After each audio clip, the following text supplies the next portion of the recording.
2 without food. It's 2 o'clock in the afternoon on day 2.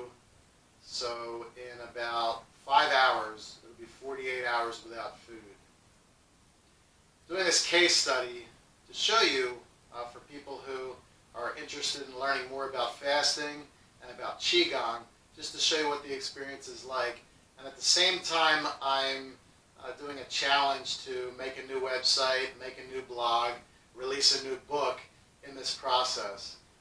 One interesting thing here is that we limit our minds to think that we don't have enough energy to do something, or we don't have enough time. And one of the lessons that I want to share with you is that the more energy you demand from your system, the more energy you'll get. So just the more you mentally believe is possible, you're actually attracting energy based upon your beliefs. We'll get into more of that later. In this video, I'm going to share a quick timeline of what's happened since yesterday, the weight loss, and some other things to expect from your first few days of fasting, and then we're going to get into the second mini Qigong lesson. These are very easy lessons. Anybody can do them, and we are going to build as we proceed. So we're starting very simple, and we will continue through this website, through this YouTube channel, through this blog to build. I'd love to have you subscribe to this channel. That's why we're here. So if you start to find value in this video, please click the subscribe button. And also, check the website out. With each of these videos, there is a blog post where I actually give all of these details. So I'll reference things in the video, but the exact schedule of what I've been doing, how much I've been drinking, approximately, I'm not measuring every ounce of water, and the Qigong stuff that I'm doing, as well as insights that are supplemental to this video. So I talk about it more free-flowing in the video, and I write these things down during the day so that I can have an actual record of what happened.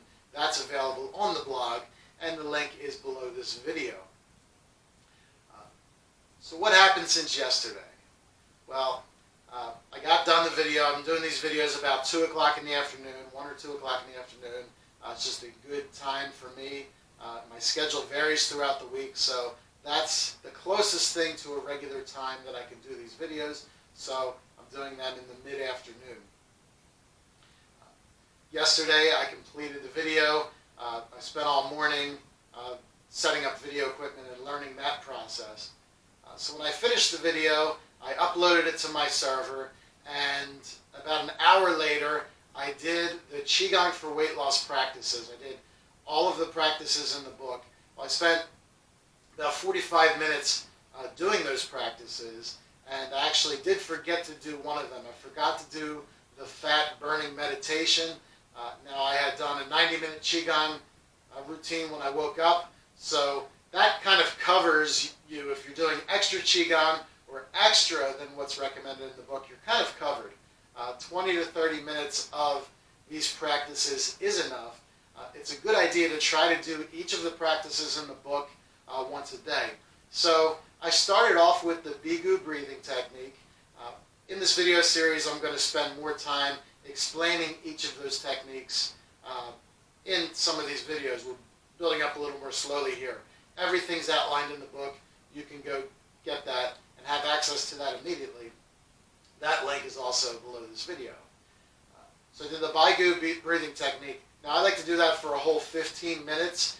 Initially, you may only be able to do it for 5 and work your way up, and that's perfectly okay. After that, I did the Qi swirling in. There's 2 different variations. There's an expansion and a static version. I did both of those versions. And throughout the day, I don't necessarily do this as a practice. It's better to do in nature. But throughout the day, if I'm working on computers, every hour to 2 hours, I like to just walk around the block for 10 or 15 minutes just to get away from the computer so I'm not sitting there all day. And in those little 10-minute walk breaks, I just find it's a good way to charge my energy. Not necessarily part of Qigong, but on those walks, I have a few Qi burgers as Qi snacks. These are mini Qigong practices. It's detailed in the book, and I will explain more about that in future videos. So I had a few cheeseburgers, and then I actually cut my Qigong session short when I was doing all the book stuff because my wife had called me. I needed to meet her earlier than we had planned. So it stretched out to 45 minutes. I might have taken a little longer. If you're following the book, 20 minutes, 30 minutes is enough. And initially, just to learn, you don't have any commitment. Spend 5 minutes a day just trying this stuff, and then naturally feel inspired to do a little more. So I did those practices, and I honestly didn't have enough time to see if I was hungry or not. What happens is I've broken my natural hunger through this process. So once you get to the point where you fasted for 10 days and maybe done a 3-day dry fast, that's 3 days without water. Once you get to that level where you're able to do that, you actually will reset and erase your natural appetite. So while I'm trying to do everything possible to give myself an appetite, I'm doing Qigong and I just don't have that appetite. But there are changes that I'm excited to share with you about what's happening in my body, and that, I have noticed that if I cut Qigong out completely, it gets a lot harder to do any kind of fasting. It's still possible, I'm still able to do it, but this entire fast is to do 21 days without food, but to get all the energy I need with the Qigong. So nothing is lost, nothing is given up. After doing that Qigong session, all I can say is I'm still blown away by how well this works. I did start to feel a little lower on energy after messing around with video cameras and setting up these lights that you can't see that are trying to make the light evenly and getting that all set up for the first time. I did start to feel a little bit, I had a mild headache, which can happen if I'm working on computers and technology and doing all this, kind of stuff. That can happen to me towards the end of the day. After 8 or 10 hours of that, I can get a mild headache because I'm just so intense with the work and I'm so mentally focused. So after the Qigong, my energy level rose. I felt a boost. No hunger whatsoever. What I'm doing is every hour or two I'm filling my glass of water. As I start to feel a little bit thirsty, I just fill my glass. When I fill it, I'll drink anywhere from 1/3 to 1/3 to 1/2 of that glass. Just a nice sip until I feel satisfied, and then I put the water down and I'll sip on that until it's gone. I notice maybe every hour, hour and a half, I'm refilling my glass of water. I'm busy working, so I'm just drinking a sip here and a sip there, and I'm taking a large sip when I refill the glass. So I spent some time talking with my wife, and then she started to make dinner, and I noticed that I still had a small, mild headache. I mean, nothing to complain about, just a little one. So I decided to fill a large 32-ounce glass of water, and I took a nice bath. After the bath, the headache was completely gone. I felt completely refreshed.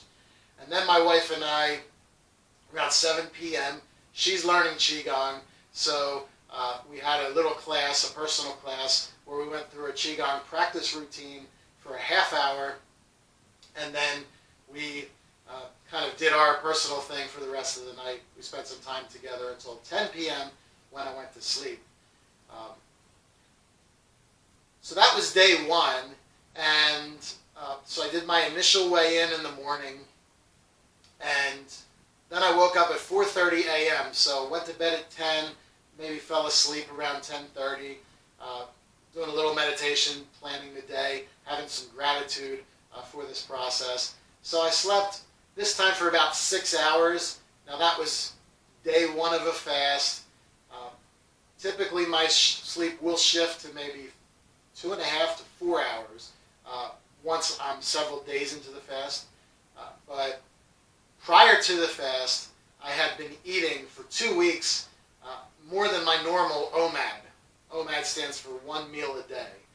And for 2 weeks I had eaten either, on some days maybe OMAD, but ramping up to this, it was right after my wife's birthday, I wanted to do this video series. So for 2 weeks I tried to give myself an appetite by eating a little more than I was used to. So I would have a meal and a snack, or 2 meals a day. And for the 3 days leading up to the fast, I ate 3 whole meals a day. I challenged myself to do that. It was actually really hard. And I started to feel the first minor symptoms of being sick. A lot of congestion in my throat. I can still feel some of that, but I feel a lot of it has already subsided. So I woke up this morning at 4:30 a.m. again. I've just determined that that's a good time to get up early, be successful, be awake when everyone else is still asleep. And energetically, there's just a lot of good stuff happening at 4:30 a.m. as the energy is shifting from more yin to more yang, which we'll talk about what that means later in the series. So doing my Qigong practices, I wake up, meditate for 20 minutes, doing some of these Qigong meditations, and then have a practice that lasts about 90 minutes total. So 20 minutes of meditation and about 70 minutes of doing a Qigong form routine. Now, that series, I'm going to be teaching specifically the more extended Qigong routine. That's going to be taught in the Discovering Qi series, which after these 21 days, we're going to do a 36-day free Discovering Qi, where you're going to get to learn a routine that you can do every day. So that's been, I do a few different Qigong routines, but that's been my daily practice, and I'm continuing that because the benefits are tremendous for that. So if you only have the book and you're just learning, what you can do is just do the book stuff. Do everything that's included in the book. It's intentionally just a practice that's designed to be as easy as possible for you to do, and also dedicated for losing weight. So you can do that on top of your existing Qigong practice. And the reason for that is Qigong, these are different exercises that build energy. You're storing energy in your dantian. And whatever you can do to store more energy in the dantian by practicing Qigong, there's various thousands of different things that you can do, practices that you can do to charge that energy in the dantian. And the practices mentioned in the Qigong for Weight Loss book do that as well. But when you put a lot of energy into the dantian, and then you do those practices, they're amplified. You have more energy that is relieving blockages, more energy flowing to the areas that you need it to flow to, and then your overall quality of life is just better. So I did the Qigong till 6 a.m., and then I got busy with preparing. I tried to upload this day one video several times, and this is a new YouTube account, and I uploaded it several times and the upload failed, and I'm researching that right now. Still hasn't uploaded as of this minute, but that will be sorted out by the time you're watching this video. So I spent the morning trying to upload and reprocess the video. These are technical things that happen whenever you're doing something new. So when you learn in Qigong, don't expect to know it perfectly at the mastery level on day 2, or even on day 3,650, because there's always learning. And one of the fundamental principles of Qigong is there isn't really a right or a wrong way to do it. Just get that out the window. It's a process of continual improvement. So I'm in a process of continual improvement with these videos and with this website. So at about 11:30 this morning, I noticed, again, I'd been working since 6 a.m., about 5.5 hours. I hadn't taken my little walk breaks because I was just really focused trying to sort this video thing out. And around 11, I noticed, I'm starting to just feel a little depleted, like I'm using a lot of energy here. So at 11 o'clock, I noticed that. At 11:30, I did the Qigong practices. I did some Baigu breathing. I did the swirling Qi expanding, contracting, and I did the fat burning meditation. All of that I've I'll have that on the blog that you can watch below this video. You can see that hour by hour schedule of what I've done, exactly what I've done. So basically I just did kind of what the book says to do. It was about a half hour, and after that I felt the energy boost, no appetite, full of energy, and I worked on that video a little more, trying to research some solutions.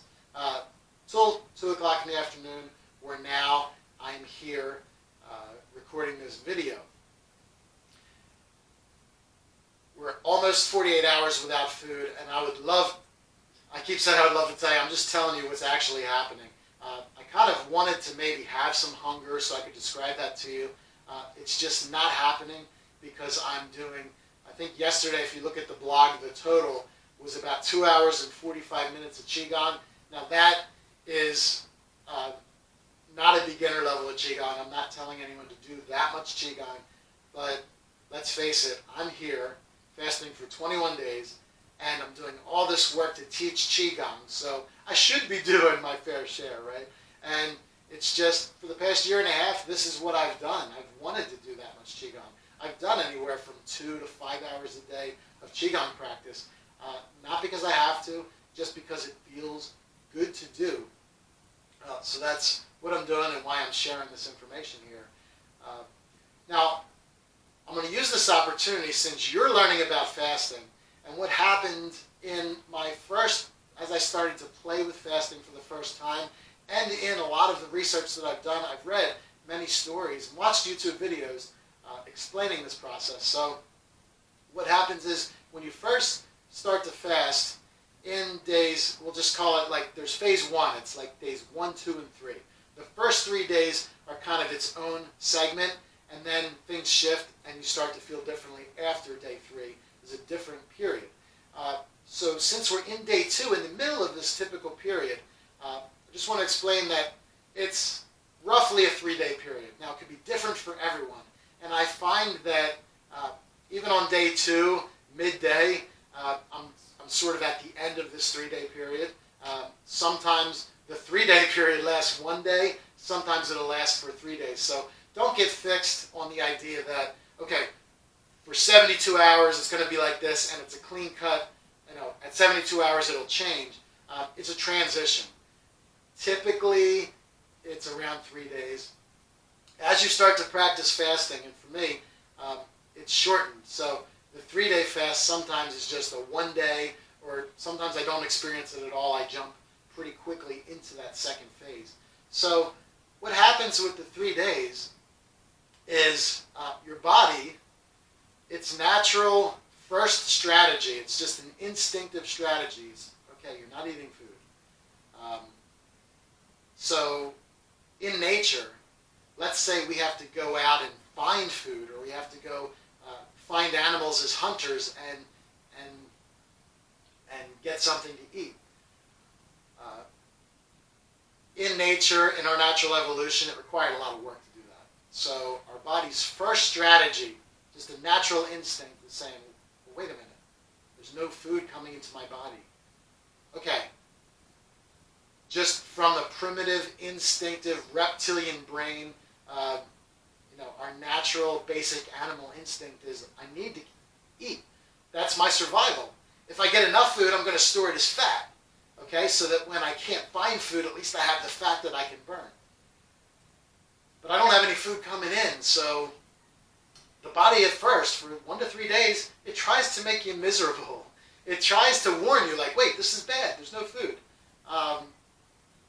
We've evolved since then, but that's our primitive instinct that we still have within us before we developed higher levels of consciousness, like before we developed language and before we consciously knew how to tap into greater sources of energy.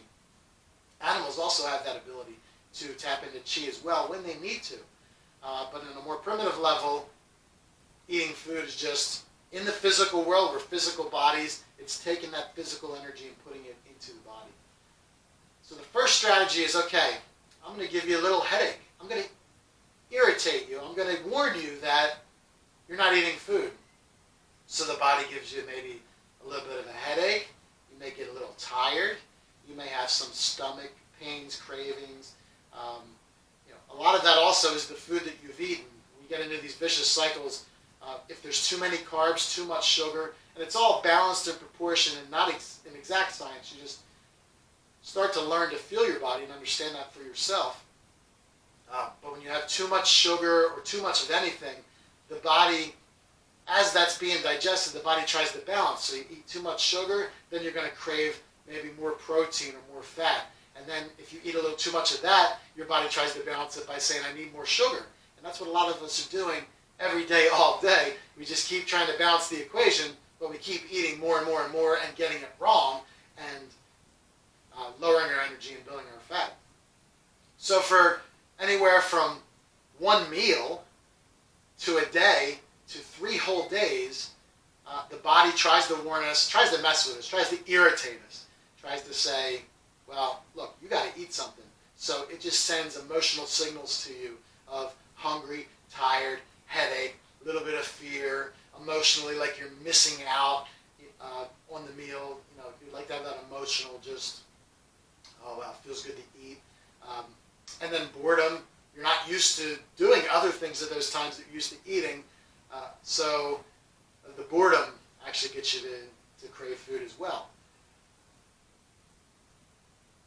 Another benefit of why I'm doing this video series is I'm so busy trying to make these videos and write the blog post and get it uploaded for you before tomorrow, where I'm going to do it all again. That boredom is not a problem here.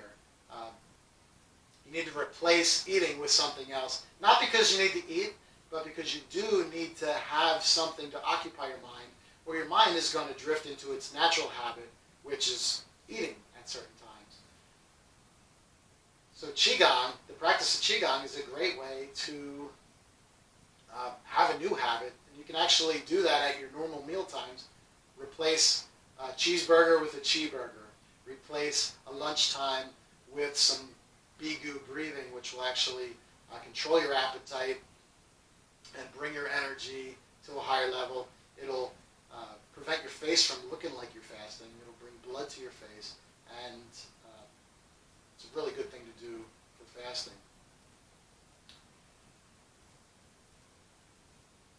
So after the 3 days, typically, now I find that on my session here, it's lasting, it's sort of ending now, so it's more of like a day and a half to 2 days.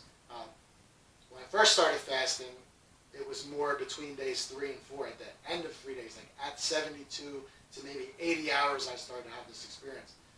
But the body is very smart. Your body knows that, okay, in a natural situation where it's told you for 3 days, it's giving you the headache, it's dropped your energy, it's tried to make you suffer so that you go out and get the easy food. Now, after 3 days, there's a different time period, but after a few days, the body says, okay, this strategy is not working. You're still not eating. So now what I'm going to do is I'm going to give you more energy. Let's boost that energy, because maybe it's not so easy to catch an animal to eat. Or maybe there's, you have to walk for 10 miles to get food because there's no food around you. You're just thinking as a hunter-gatherer or a farmer, or if the farming crops aren't ready to come in, you just need more time. So the body raises your energy level. It gives you more resiliency. And there's a period at around day 3 where you just start to feel this confident bliss. In the one blog post that I love to read, which talked about a 10-day fast, he mentions it. I'll find the link and I'll put it in the blog post for this video. It's actually the inspiration for doing this. But he talks about, and it's just a link that I'd saved on my phone, so I don't know the name yet. I'll know it after today. But he talks about, I felt like I was taking happy pills and sliding down rainbows. And it literally is the equivalent. It's a better feeling than having a few cocktails, or it's a better feeling than marijuana. But it's similar to a marijuana, Prozac, couple beers, couple glasses of wine feeling, where you'll just smile and stare at your environment for a little while and just be at peace and happy because you've actually relaxed. Another thing is that we spend a third of our energy digesting food. So when you get out of that cycle after a few days, you're no longer spending all of that energy on food. And what happens is you start to feel more energetic. The body gives up on its first tactic of, let me make you suffer so you find food. And now what do you need in nature? Now you need some extra creativity, some extra energy, some extra desire to go out and do things so you can find the food. So this process is understanding your body's natural patterns. Now we've added a lot to that with emotions in our mind and overthinking things, thinking that there's something wrong with being hungry, and if I don't eat for 24 hours, something bad is going to happen to me. We're going to go more in depth into all of that way of thinking, but to keep these videos short enough so that you can watch them, we're just going to spread that out over time. It's going to be really fun and exciting to share what happens after that initial period, because the creativity goes up, your need for sleep goes down, your happiness increases. And what you're doing is, by limiting your food intake for a little while at least, even if it's just a few hours a day, eating a little later in the morning, finishing a little earlier in the evening, you're forcing your body to connect more with Qi energy, with the natural, free, abundant energy outside the body. And at first you learn how to pay attention to that, and where the mind goes, Qi flows. So you learn how to start bringing that into your body. Which brings us to the next little mini Qigong lesson. So if you haven't read the book yet, this is going to be ultra basic. And at the same time, this is a lesson on day 2 that really could be classified as an advanced lesson. So you may be wanting to learn, really cool, advanced, postures and movements because that looks really neat. But if you could grasp this, even at the beginner level, I'm intentionally making this a very simple lesson for today. Spend the next small amount of time, 24 hours, dwelling on just this. If you can get this, this is an important lesson for Qigong. And that is to observe your body without telling the story. So as you begin to practice Qigong, there's going to be a posture like this where you're standing up straight and you're trying to maintain straight posture and you're holding your arms out for a little period of time. And at some point that becomes challenging to do. You may think it's easy to do this for 5 minutes, but if you take 5 minutes, set a timer, close your eyes, and you haven't done it before, you'll notice before 5 minutes that things will start to happen. So to put this in context, you may notice that, wow, okay, my arms are starting to get tired. I'd like to put them down. You also may notice some discomfort. Maybe your neck is tight, your shoulders are tight, maybe you're not used to standing still, so that's possibly difficult for you. But the main lesson here with Qigong is to experience the aliveness of that moment, because whether it's a feeling of exhilaration, a feeling of numbness, which initially when you're doing these postures you're not used to it, you may feel a little tingly, a little numb for a moment. That's the energy flowing where it's not used to flowing. So that's actually a good feeling. Don't worry if you feel a little numb and you go through that feeling, observe it. What will happen is that feeling will go away. And that's actually something to look forward to and get excited about. If you have a tingling, a numbness, you want a comfortable challenge with Qigong. So embracing that moment and just observing. And the idea here is to observe without telling a story. So while it's perfectly acceptable Qigong-wise to have the feeling of noticing a little tightness in your back, the challengingness of the situation, try to avoid the story of, sometimes we have a tendency when we feel that little bit of back pain, we tell ourselves a story that says, well, I have back pain because I've worked on computers for 20 years and I've had bad posture, and that's why I have back pain. And with Qigong, the practice is to experience that moment without telling the story, without making the judgment. Many of us will say, well, I have this pain, this discomfort, or even this is hard, or this, I've noticed this is challenging, and it shouldn't be hard. I should be able to open my arms, hold them up for 5 minutes. Why can't I do that? And then there's frustration.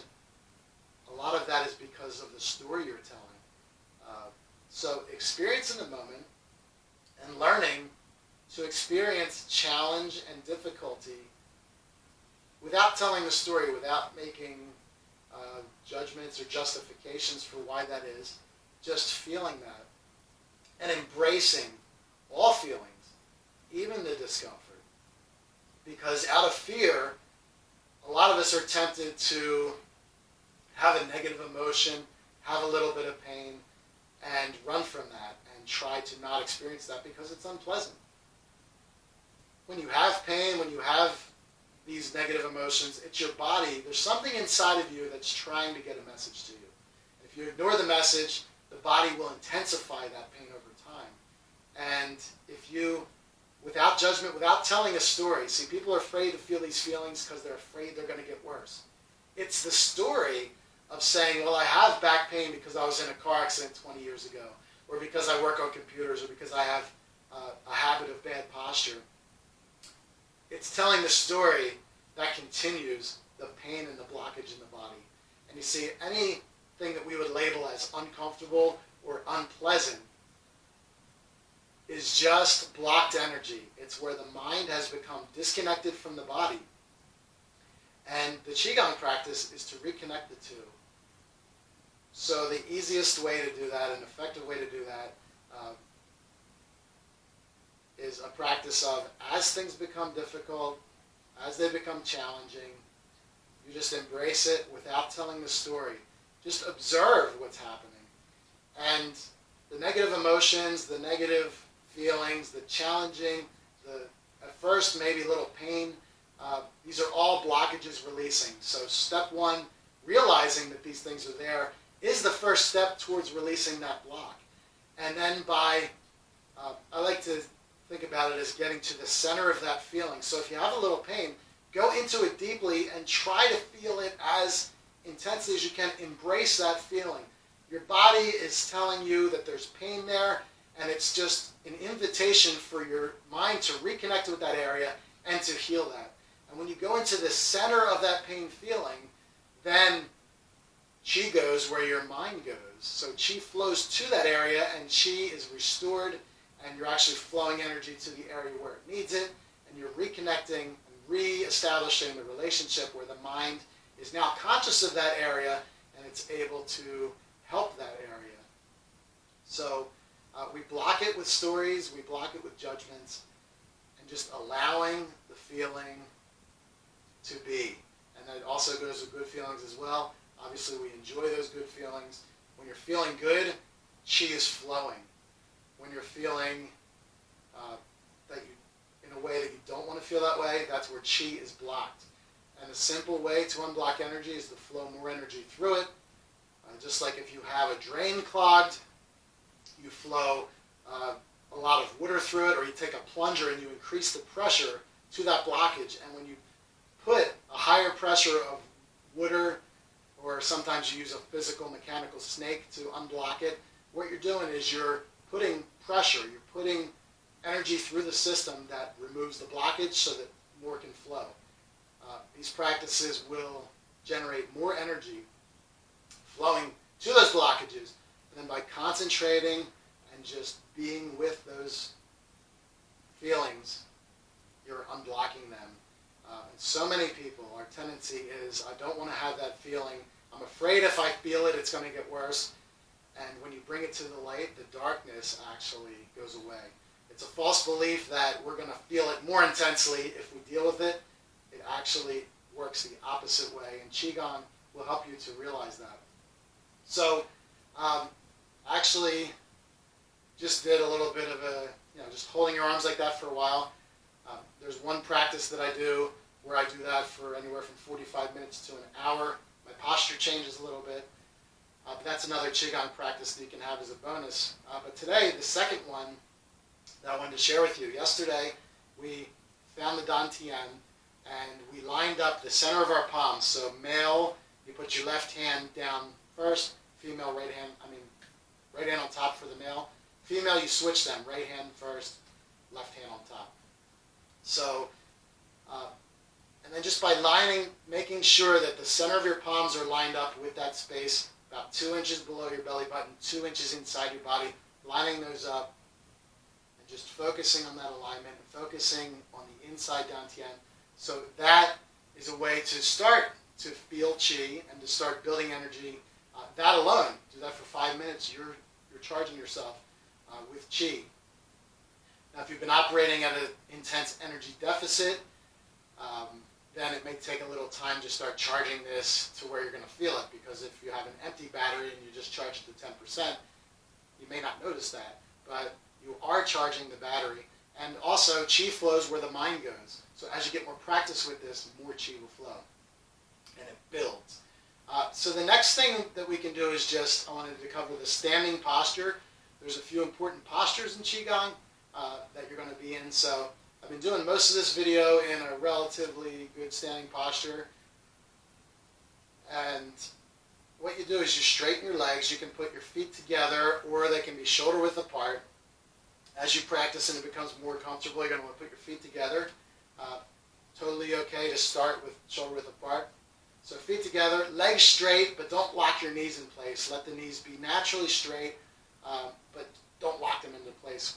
So don't take the muscles out of the equation. Just let your feet stand straight. And for reference, you could go, I'm not going to do it because it's out of the frame of the video, but stand against the wall and feels what it's like to press your back against the wall. So you want to pull your stomach in and pull your lower back in towards the spine to stand as straight as possible. And what happens is you're going to stand straighter. And then the next point of alignment is to take your chin. You want to tuck it in, tuck your chin into the back of your neck, and at the same time lift your head till it's straight. And you can see how that feels by standing against the wall. So you get the straightment, like touch the back of your head to the wall and try to touch all of your spine to the wall, and you'll get this straighter position. And then take your shoulders and rotate them back like 3 times just to loosen them up a little. And then having your shoulders as straight as possible in this plane, kind of at the seams of your pants, with, imagine tennis balls were in your armpits, or oranges, and just stand there. And then what you're going to do is smile, close your eyes, and just work on that posture, like pull your stomach in, pull your lower back in. Okay, tuck your chin down, lift your head up, just get it as straight as you can. Just make these mini adjustments. Okay, on my shoulder straight, you want to open the shoulders back and open them. I'm exaggerating these movements a little bit to try to show you. If you notice, I don't know if you can notice it, but I feel the Qi flowing already. So once in a while, if you have these little mini shakes within, you can feel the energy moving. There's like a little vibration or a little pulse. That's completely normal. That's actually what by making this alignment, by straightening the spine, we're allowing Qi to flow in. Qi's main highway is our spine. So when the spine is straight, in all Qigong postures, you want the spine to be as straight as possible. When you straighten your spine, you allow the energy to flow much better, because if you take a garden hose or a wire and turn it, that's called a blockage. So straighten the spine increases the Qi flow, and just standing here for a few minutes, quietly, observing all sensations.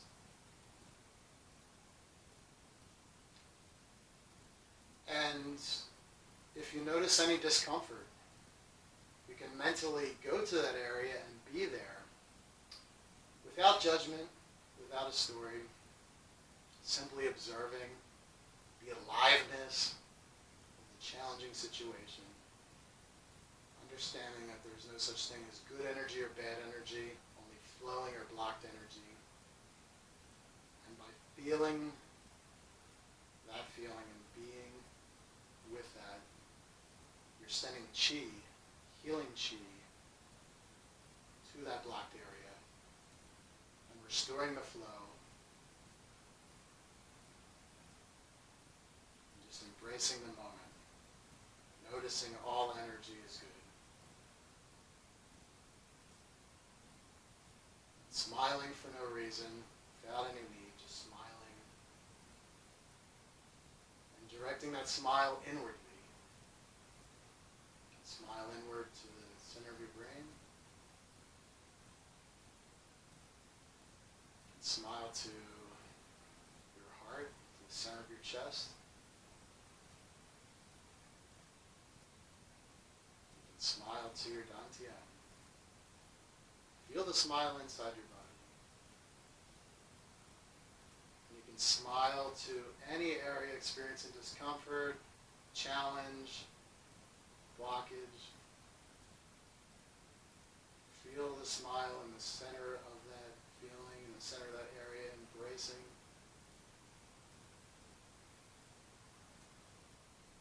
Now, feeling your feet, slowly opening your eyes. Now, gently moving your hands, male left hand first, female right hand first to the dantian. Lining the center of your palms with your dantian. And feeling the qi that you build up during this session flowing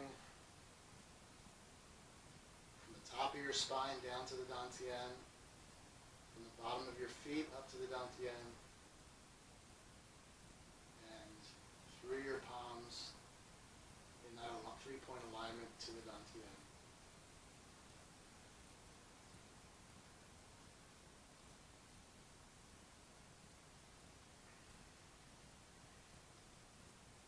Okay, now releasing the arms. And then having some gratitude. So with gratitude for this infinite supply of energy, for you, for being here to share this practice with me, for all wisdom, teachers, and traditions, we give thanks. Hala. Then you can move your body freely, just loosen it up. Qigong, we usually do slow movements, so anything, you can do these if you feel like it, but feel your body and just move. You have a new technique, standing posture. A lot of Qigong forms, movements will start from the standing posture. You're going to do different arm positions and movements from that posture. You're going to return to that posture, and then typically you're going to close with some sort of dantian centering at the end, which you've learned the basic, just hands on top of your navel for dantian centering.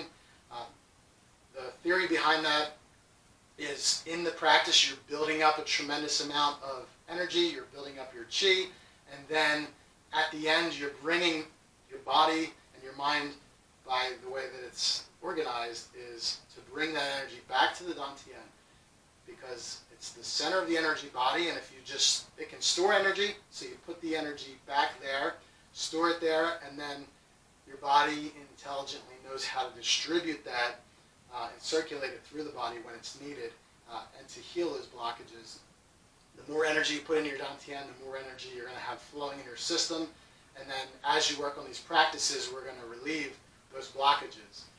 So that's a good second Qigong lesson, is to have that standing posture, and combining it with day one, having the dantian centering and charging. We're going to add other things to this. Each day is going to be a different mini lesson. Some are just standalone things. Now that we have the standing posture, we're going to cover the other postures and some other techniques, the techniques that are mentioned in the book throughout this video series. And we're going to go into the more complex Qigong forms on the Awaken Qi website.